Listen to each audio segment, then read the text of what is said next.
अच्छा जी 36 देखिएगा क्वेश्चन लिखा हुआ है एफ लिमिटेड ईयर एंड 30 सितंबर, ईयर एंड हो गया 30 सितंबर। 1 जनवरी 2016 the organisation took a loan ₹100,000, 1,00,000 का लोन लिया with annual interest 12%। The interest is payable in equal instalment on the first day of the April, July, October and January in arrear. Interest is payable. Interest पे करना है, कब पे कर रहा है? फर्स्ट डे ऑफ 1 अप्रैल, 1 जुलाई, 1 अक्टूबर, 1 जनवरी। पहले ऐसा कर लो, 1,00,000 का 12% मल्टीप्लाइड बाय 3/12, ये आपके पास आ जाएगा एक क्वार्टर का इंटरेस्ट। वो एक क्वार्टर में 3 महीने होते हैं ना, तो 1,00,000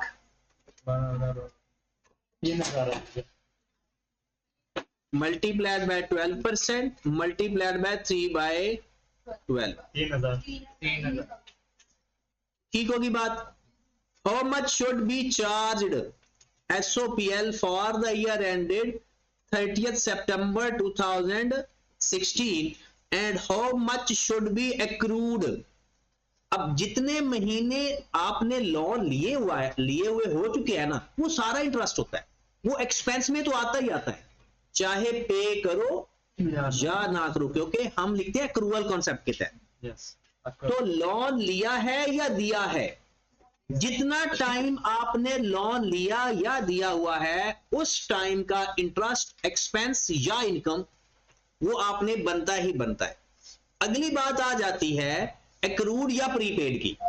इंटरेस्ट का भी प्रीपेड नहीं होता, एक्रूड होता है।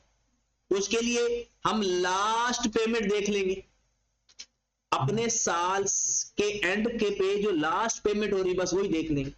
अब इस सवाल के अंदर देखें, यहां पर पहले तो आप देखें ना, आपने लोन लिया कब? 1 जनवरी 2016। ईयर एंड कितना है? तो जनवरी से लेकर सितंबर तक इंटरेस्ट एक्सपेंस में आना ही आना। जितने इंटरेस्ट जिस दिन आपने लोन लिया ना, उस दिन से लेके ईयर एंड तक आपका इंटरेस्ट, हाँ, अनटिल एंड अनलेस कि आपने लोन वापस ना कर दिया। अब आपके पास 1,00,000 मल्टीप्लाइड बाय 12% मल्टीप्लाइड बाय कितने महीने बनते हैं? 9/12, कितना आ गया? 9,000। कहता how much should be charge SOPL for the year ended 30th September and how much should be accrued on the statement of financial position.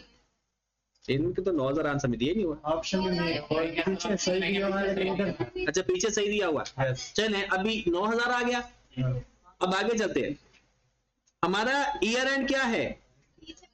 30th September 16, ठीक है। लास्ट सितंबर से पहले लास्ट पेमेंट की डेट कौन सी होगी? अक्टूबर या जुलाई? लास्ट पेमेंट देखनी है ना, जुलाई। लास्ट पेमेंट हुई 1 जुलाई को, इसका मतलब है जुलाई के बाद हमारे साल के अंदर कोई पेमेंट नहीं हुई, क्योंकि जो अगली पेमेंट हो रही है वो अक्टूबर के अंदर हो रही है। तो 1 जुलाई और 30 सितंबर के दरमियान एक्रूड है। जो एडवांस होता है ना वो ईयर एंड के बाद वाले मंथ देखे जाते हैं, और जो एक्रूड होता है ना आखिरी पेमेंट और ईयर एंड के दरमियान वाला टाइम देखा जाता है। अब 1 जुलाई से 30 सितंबर कितने महीने बनते हैं? 1 जुलाई, उसके बाद 1 अक्टूबर है। 1 जुलाई से लेकर 30 सितंबर तक कितना टाइम बनता है? 3 महीने। 3 महीने का इंटरेस्ट अनपेड है, और वो 3 महीने का बनता कितना? 3,000। तो 3,000 हमारी एक्रूड लाइबिलिटी, ठीक होगी बात। और जब भी प्रीपेड या लाइबिलिटी देखनी है ना, आखिरी पेमेंट के अंदर एडवांस होता है या आखिरी पेमेंट के बाद एक्रूड होता है? आखिरी पेमेंट के अंदर हमेशा प्रीपेड होता है।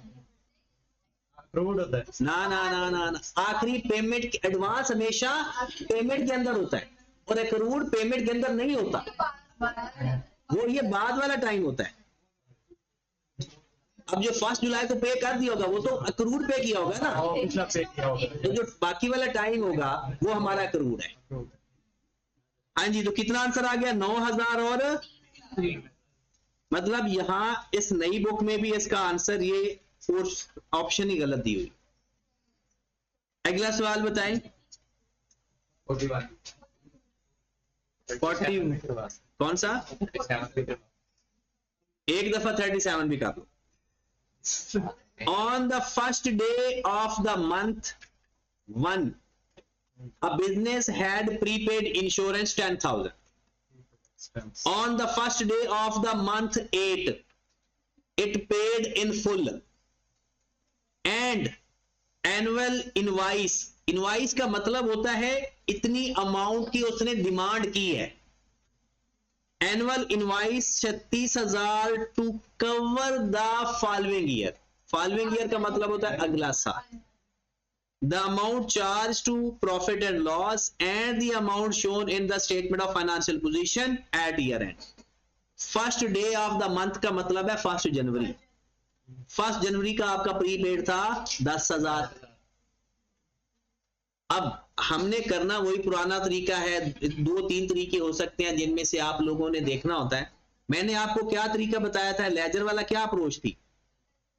लेजर वाली अप्रोच में सबसे पहले कैरी डाउन देख लो। वो कैसे पता चलेगा? लास्ट पेमेंट में। फिर ब्रॉड डाउन देख लो, फिर पेमेंट देख लो और फॉर द ईयर। अब सवाल देखें, आपके पास प्रीपेड है ना, तो प्रीपेड का ब्रॉड डाउन किस साइड पर आएगा? डेबिट साइड पे। 10,000 कैरी डाउन। आपने first day of the month 8 it paid in full the annual insurance 36,000। 8वें महीने के शुरू में आपने 36,000 एक साल की अमाउंट पे कर दी, मतलब 1 अगस्त को पे कर दी। ठीक है, 8वें महीने के शुरू में वो पेमेंट आ गई हमारे पास। और पूरे साल के अंदर पेमेंट ही एक है। इसका मतलब लास्ट पेमेंट भी वही हुई। वो 36,000 के अंदर एडवांस कितना है? अब 36,000 के अंदर सुने, 36,000 है 12 महीनों की पेमेंट, और वो कहां से शुरू हो रही है? 8वें महीने के शुरू से। तो 8वां, 9वां, 10वां, 11वां, 12वां, 5 महीने हमारे हैं, 7 महीने एडवांस हैं। 5 महीने हमारे और 7 महीने एडवांस। तो हमें तो एडवांस चाहिए ना, तो 36,000 में एडवांस कितना हुआ? 21,000। नहीं पता चला शुभाष को? देखें, 36,000 आप 1 अगस्त 8वें महीने के शुरू में पे कर रहे हो कि भाई अगले 12 महीनों का है। हमारा साल तो दिसंबर में खत्म हो जाना है। तो उस 36,000 के अंदर एडवांस कितना है? कितने महीनों का? 8वें महीने के शुरू में पे कर रहे हैं। 8वां, 9वां, 10वां, 11वां, 12वां, ये तो हमारे महीने हुए। अब 5 महीने गुजर गए और उसके बाद जो टाइम आ रहा है वो तो एडवांस है सारा। तो फिर 36,000 के अंदर 5 महीने हमारे साल के कवर हो रहे हैं और अगले 7 महीने एडवांस आ रहे हैं। तो 36,000 के अंदर एडवांस कितना हुआ? 36,000 को 12 पे डिवाइड कर दो और 7 से मल्टीप्लाई कर। 21,000 हमारा आ गया एडवांस। और कैश कितना आया? 36,000। कैश तो पूरा आना है जो पेमेंट हो रही है। तो समझ लगी है ना ये सारी कहानी? अब क्लोज कर देंगे तो एसपीएल आ जाएगा। 46। टोटल कितना आ गया? 46 और 25 एसपीएल। और एसपीएल में कितना आ गया? 20,000। अब दूसरी बात, टाइम लाइन के साथ अगर आप करना चाहते हो तो टाइम लाइन में क्या था? जो पिछला 10,000 प्रीपेड था वो साल के शुरू में प्रीपेड था, इस साल एक्सपेंस हो जाएगा। और 36,000 में 5 महीने हमारे हैं, 5 महीने वहां से 15,000 और पिछला जो 10,000 एक्सपेंस हो गया 25,000। मतलब अगर आपको समझ लग जाए ना तो आप लेजर के भी मोहताज नहीं होते। अगर देख बात, लेजर एक रट्टा होता है, पता है आपको? लेजर एक रट्टा होता है। सही कॉन्सेप्ट क्या है कि हमारे महीने के एक्सपेंस कितने बनते हैं, जो 10,000 प्रीपेड का है वो हमारे साल का एक्सपेंस है, और इस 36,000 में 5 महीने हमारे हैं, 7 महीने किसी और के हैं, मतलब फ्यूचर के। तो 5 महीने के एक्सपेंस हम अपने निकाल लेते हैं 15,000 और 10,000 पिछला, और उसके बाद बाकी सारा एडवांस। तो ये सवाल तो अगर आप लेजर के बगैर भी अगर थोड़ा सा दिमाग लड़ाओ तो वो ज्यादा लड़ जाता है। अगला सवाल 38, और कौन सा सवाल बताया? 41 पे 41। अच्छा, ये सारे सवाल जो आप बता रहे हो ना एक ही तरह के हैं। अ कंपनी पे rent quarterly in arrear, 1 January, 1 April, 1 July, 1 October each year. Rent was increase from 90,000 से 1,20,000 per year from 1 October 2012। Rent expense बताना है और अक्रूड बताना है। चलो जी, चलते हैं हम अपनी वो लाइन पे, टाइम लाइन पे करते हैं पहले। ये है हमारे साल की लाइन। हमारा साल कब से कब तक है? 31 जनवरी तक है। इसका मतलब है 1/12/2012 से 31 जनवरी है ना, 1/2/2012 से 31 जनवरी 2013।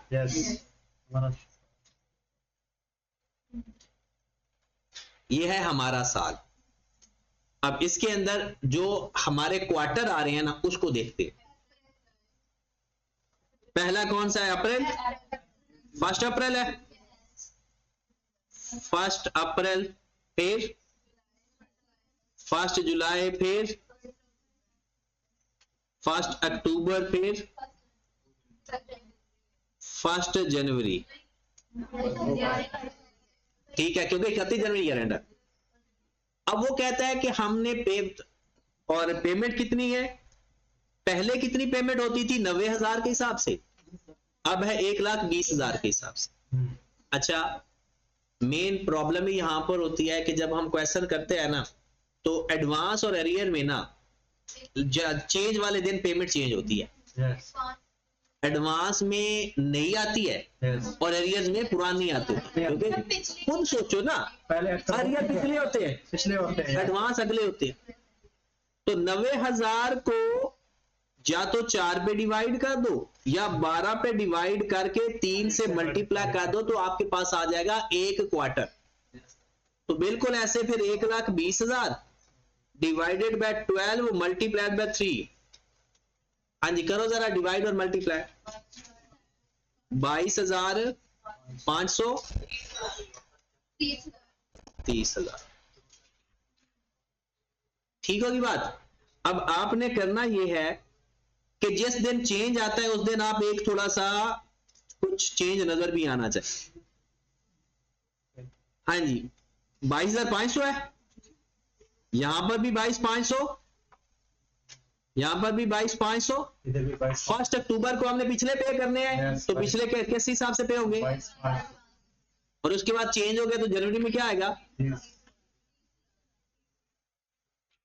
सवाल समझो आपका हो गया। पहले लेजर अप्रोच के साथ करते हैं। लेजर अप्रोच में आपने कुछ स्टेप याद रखने हैं। पहला स्टेप, लास्ट पेमेंट। ये 30,000 अगर एडवांस है तो हम देखेंगे कि इसके अंदर अगले कितने महीने शामिल हैं, और अगर अरियर्स है तो हमने देखना है कि बाकी कितना टाइम यहां पर अरियर का है, क्योंकि इस अरियर का मतलब है पिछले पे हो गए हैं, अगले रहते हैं, और एडवांस का मतलब है अगले पे हो। 1 जनवरी से लेकर 31 जनवरी कितना टाइम बनता है? 1 महीना। 30,000 1 महीने का है या 3 महीनों का है? तो 3 पे डिवाइड करेंगे तो 1 महीने का आ जाएगा। 1 महीने का अक्रूड है। लेकिन ना समय लगे ना तो 10 दफा पूछना है। लेकिन आज आप समझ, आज लास्ट लेक्चर है इसका, अगला लेक्चर इसका थोड़ा सा होगा एडिशनल सवालों का, खत्म हो गया ये चैप्टर हमारा। तो 10,000 हमारा कैरी डाउन आ गया। लायबिलिटी का कैरी डाउन किस साइड पर लिखते हैं? 10। और सेम पैटर्न में पिछले साल भी 1 महीने का ईयर था, लेकिन वो पिछले साल अमाउंट कितनी थी? 22,500। तो 22,500 को 3 पे डिवाइड करेंगे तो ब्रॉड आ जाएगा। एक्सपेंसेस हैं तो कैश हमारा यहां पर आएगा, और वो हमेशा आपके साल के ऊपर जितने पेमेंट नजर आ रही है ना उनको प्लस कर, 22,500, 22,500, 22,500 और 30,000, तो कैश आ जाएगा कितना? 9,750। हाँ खुद यार कोई ईट नहीं है।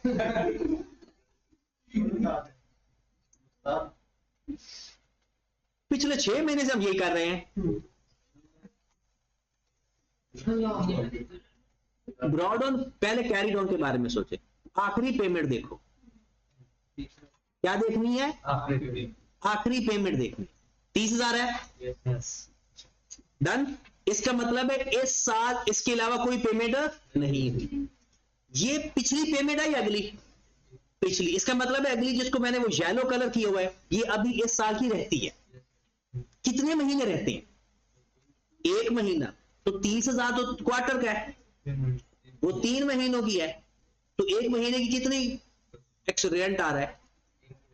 3 पे 10,000, तो 10,000 इसका मतलब है अनपेड है, क्योंकि लास्ट पेमेंट के बाद तो पेमेंट ही नहीं हुई।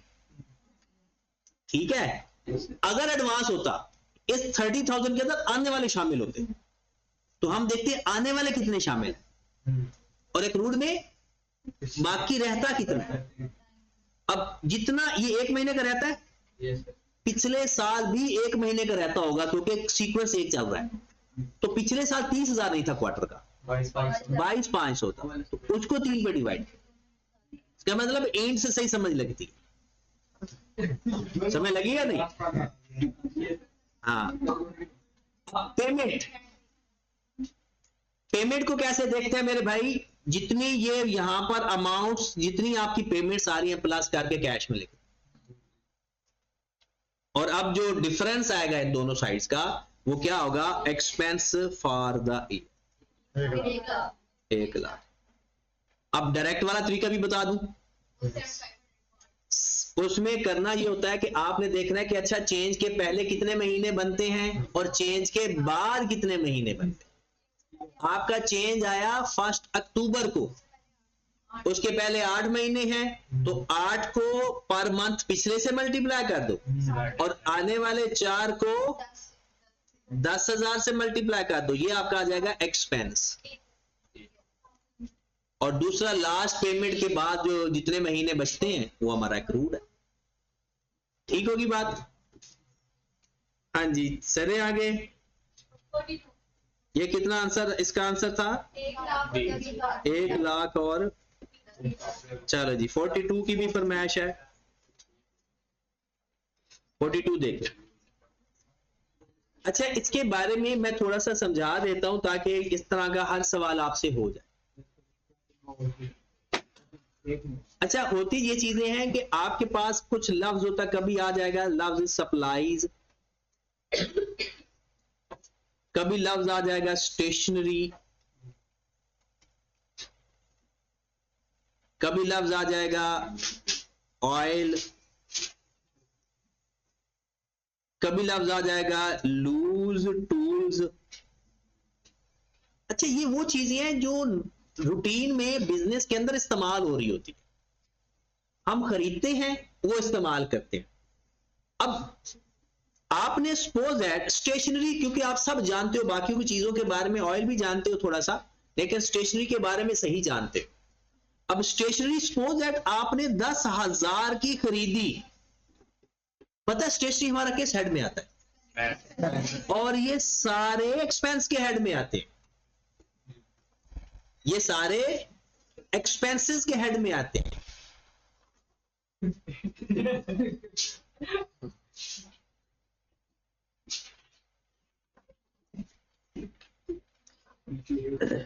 चले, ये पंखा तो बंद कर दो यार, एसी चलवा लो, पंखा बंद कर दो। उनके ना एसी चला रहे हैं, ये पंखा बंद कर।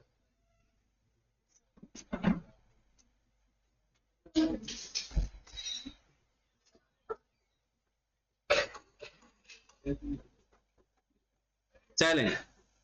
अब सुनिए, सबकी नेचर सेम है इनकी, ये सारे ही एक्सपेंस होते हैं, लेकिन स्टैंडर्ड यहां पर एक और बात करता है। आपने 10,000 की स्टेशनरी खरीदी, साल खत्म हो गया, 2,000 की अभी कंज्यूम ही नहीं हुई। ऐसा पॉसिबल है? आपने साल भर के लिए स्टेशनरी खरीद के रख ली, इस्तेमाल 2,000 की इस्तेमाल ही नहीं हुई। अब स्टैंडर्ड कहता है कि आप ऐसा करो, 2,000 को एक्सपेंस में ना लिखो, उसको लिख दो करंट एसेट में, क्योंकि वो अभी इस्तेमाल नहीं हुई। जब वो इस्तेमाल हो जाएगी तब एक्सपेंस में लिख देना। अब आप बताओ ये किसके साथ मिल रहा है, किस कॉन्सेप्ट के साथ? प्रीपेड के साथ या एक्रूड के साथ?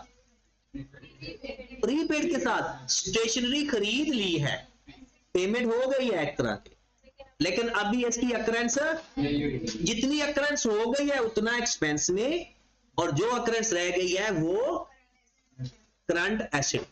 तो इनमें से कुछ भी आ जाए तो आपने नेचर क्या, जितनी कंज्यूम रह गई है, अनयूज्ड पड़ी हुई है कोई चीज, वो एक्सपेंस में से निकाल देनी है और करंट एसेट में जाकर लिख देनी है। मतलब अगर वो इन तीनों में से कहता है कि जी 2,000 अनयूज्ड है, तो 10,000 से निकाल के, एक्सपेंस से निकाल के करंट एसेट में लिख देना है। प्रीपेड को भी तो ऐसे ही करते हैं।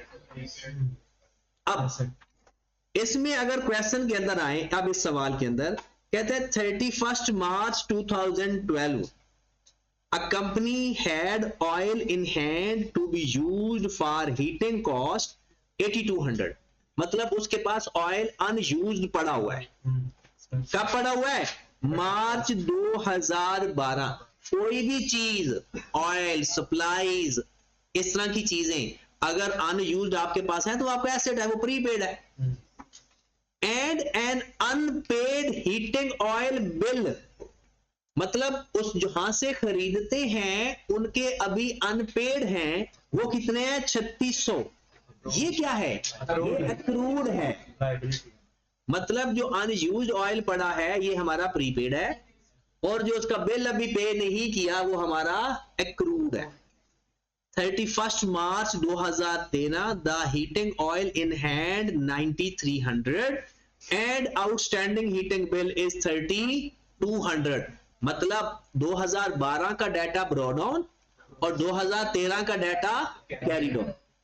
पेमेंट्स मेड, पेमेंट्स मेड का मतलब क्या है? कैश।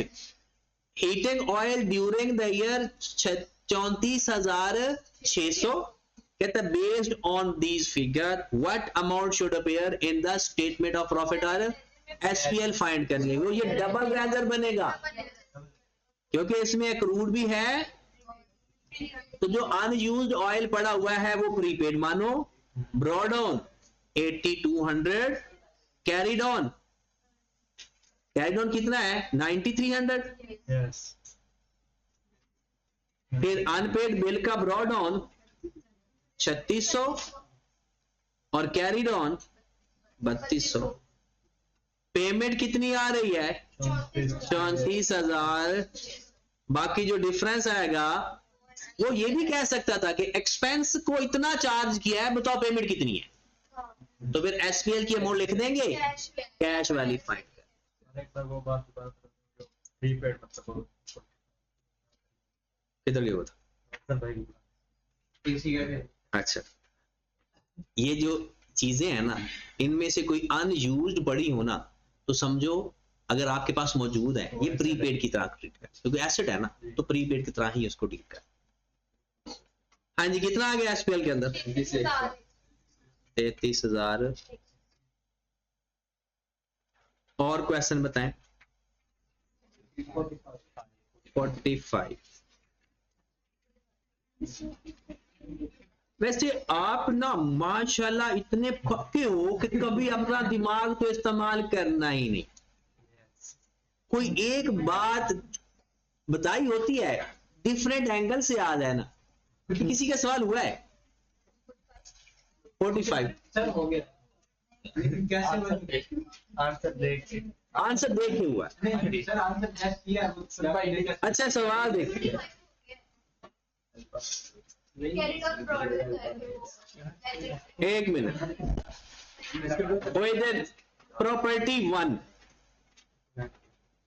प्रॉपर्टी पहले a business owns 2 properties which it rent to tenant in the year end December 2016 it received rupees 278,000 received cash आ गया। Yes. इसका मतलब इनकम का लेजर बनने जा रहा है। Yes. किसका लेजर बनने जा रहा है? इनकम का लेजर। अच्छा, जो 2015 का डाटा होगा वो क्या माना जाएगा?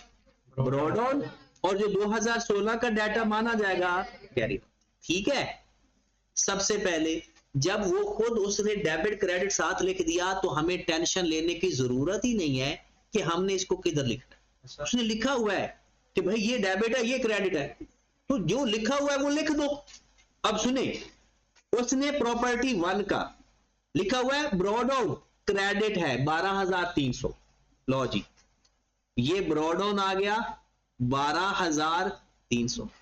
वो लिखा है ना कि ब्रॉड ऑन, जो 2015 का डाटा है वो ब्रॉड ऑन ही है ना, और उसने लिखा हुआ है कि ब्रॉड ऑन 12,300 से क्रेडिट है, तो लिख दिया। उसके बाद प्रॉपर्टी 1 का वो कहता है जो कैरीड ऑन है वो 13,400 डेबिट है, तो आप लिख दो कैरीड ऑन डेबिट कितना? 13,400। तो कैरीड ऑन जो नेचर होती है ना, हमेशा अपोजिट जगह पे होता है। अगर आपका कैरीड ऑन डेबिट साइड पर आता है तो हम उसे क्या बोलते हैं? क्रेडिट। और अगर क्रेडिट साइड पर आए तो हम उसे बोलते हैं डेबिट। तो याद रखें, कैरीड ऑन जो नेचर होती है और लोकेशन होती है वो डिफरेंट होती है। लोकेशन का मतलब है लेजर में लिखना किधर है, और नेचर मतलब होती है डेबिट है या क्रेडिट है। बाकी तमाम चीजें दुनिया की जिधर होंगी उधर की मानी जाएंगी। डेबिट है तो डेबिट, क्रेडिट है तो Credit. सिर्फ कैरीड ऑन लेजर्स के लोकेशन और नेचर चेंज होती है। अब आगे फिर देखें, प्रॉपर्टी 2 का ब्रॉड ऑन डेबिट है, तो मैंने ब्रॉड ऑन डेबिट को लिख दिया क्योंकि बाकी चीजें चेंज नहीं होती, सिर्फ कैरीड ऑन चेंज होता है। कैरीड ऑन उसका Credit. क्रेडिट है। अगर क्रेडिट है तो आएगा किस साइड पर? Debit. डेबिट साइड पर 6700।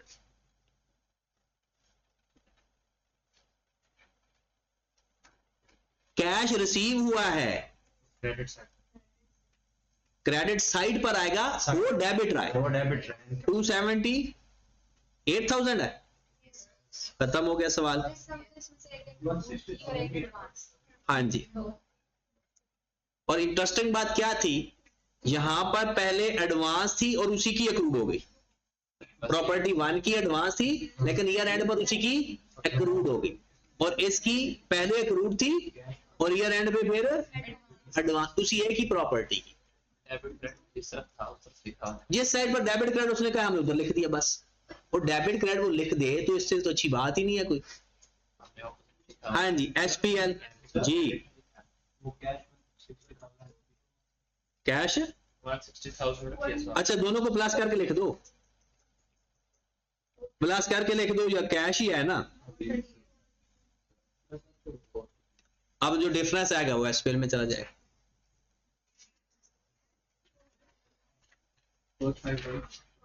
451,600। और क्वेश्चन बताएं। अच्छा, ये किया लाजमी करो, अल्लाह लियो, जिंदगी बड़ी तलख हो जाती है अगर आप लोग थोड़ा सा गैप छोड़ते हो। तो गैप ना छोड़ो, मजा आएगा पढ़ने। गैप छोड़ोगे तो ऐसे मायूसों वाली शक्ल बन जाएगी आप लोग, मजा ही नहीं आएगा आपको पढ़ने का। बार बार दुआएं, स्ट्रगल, ये वो। इतनी कोशिश करो कि आपको लगे कि भाई बस आपको ये रेग्रेट ना हो कि यार मैं थोड़ा और पढ़ लेता। और जिंदगी में है ही फिलहाल यही, 2-4 साल लगा लो, उसके बाद फिर पता नहीं जिंदगी आपको किधर ले जाती। लेकिन अभी टाइम ना जाया करो। और एक बात का ख्याल रखो, जब आप अपना टाइम स्पेंड कर रहे हो ना, आप लोग जो गेम खेलते हो, क्रिकेट, फुटबॉल, बैडमिंटन, जो भी, 1 घंटा खेलो, बहुत अच्छी बात है। इससे ज्यादा टाइम जाया है, वरना खेलना चाहिए। अगर आप मोबाइल इस्तेमाल कर रहे हो तो एक बात दिमाग में सोचा करो, क्या ये आपके लिए कोई बेनिफिशियल है तो इस्तेमाल करो, अगर नहीं तो छोड़ो। हर चीज को बेनिफिट के लिए इस्तेमाल करो, रिश्तों को नहीं, चीजों को। अगर कोई चीज आपको फायदा नहीं दे रही, आप उसके ऊपर टाइम ना लगाओ, तो ये खुद ब खुद चीजें स्ट्रीमलाइन पे आ। देखिए, आप ना नींद आपकी जिंदगी में कभी पूरी हो सकती है, ना आपका मोबाइल देखना खत्म हो सकता है। जितना मर्जी देखोगे उतना ज्यादा आगे बढ़ते जाओ। तो कंट्रोल आपके अपने हाथ में रखो, अपना कंट्रोल अपनी नींद को या अपने मोबाइल को, अपना कंट्रोल अपने पास रखो। और ये एक दफा पढ़ना शुरू करो ना, तो फिर देखना कितना मजा आएगा। वैसे भी अब कोई माफी नहीं है, जो काम नहीं करके आएगा और जो छुट्टी करेगा, दोनों की कोई माफी नहीं। आप रोएं धोएं, आपको लगे कि हम वाला फलाना मसला, अब सारे मसले भी, कोई मसला भी नहीं है। इवन कि अगर आप बीमार भी हो तो क्लास में लेक्चर तो चला जाता है ना, डेली लेक्चर मैं भेज देता हूं, तो फिर तो वो बहाना ही खत्म हो गया ना काम ना करने का। अगला सवाल बताए 49। उससे पहले किसी का सवाल है तो बता दे। 49 कहता है कंपनी अकाउंटिंग ईयर एंड है December, it always pay its insurance premium annually in advance 1 September each year. पूरे साल का वो 1 सितंबर को पे कर देता है। इसका मतलब है हर साल उसके अपने महीने कितने आते हैं? 4 और 8 महीने का एडवांस पे करता है। पिछले साल भी उसने ऐसे किया होगा, इस साल भी उसने ऐसे किया होगा। आगे पढ़ते हैं। It always pays insurance premium this during the last few years. The following premium have been paid. Year 1 में 2400, Year 2 में 2760 और Year 3 में 3840. What will be charged the insurance in the SOPL in the Year 3? अब तीसरे साल में देखिए, ये तीसरे साल की पेमेंट है, कैश तो ये आ जाएगा, क्योंकि जो पिछली पेमेंट है वो दूसरे और तीसरे पहले साल की है, वो तो नहीं आएगी।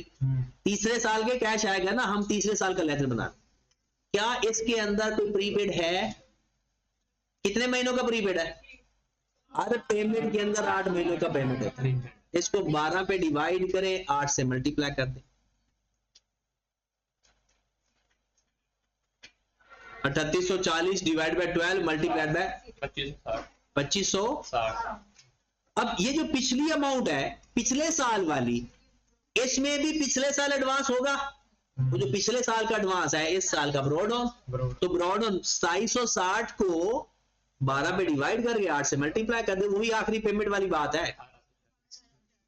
1800 क्लोज करके एसपीएल निकाल ले। 3120।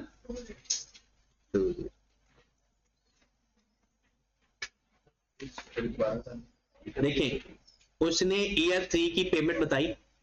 वो कहते हैं हर साल मैं सितंबर में पे करता हूं। इसका मतलब है हर पेमेंट के अंदर ना 4 महीने तो उसके अपने होते हैं और अगले 8 महीने एडवांस होते हैं। ये दोनों तरीकों से करवा देता हूं। तो इस अमाउंट के अंदर एडवांस 8 महीनों का हुआ, मैंने 12 पे डिवाइड करके 8 से मल्टीप्लाई कर दिया तो एडवांस आ गया। पिछले में भी 8 महीनों का एडवांस होगा, पिछले साल का होगा कैरीड ऑन, इस साल का हो जाएगा ब्रॉड ऑन, वो मैंने निकाल लिया।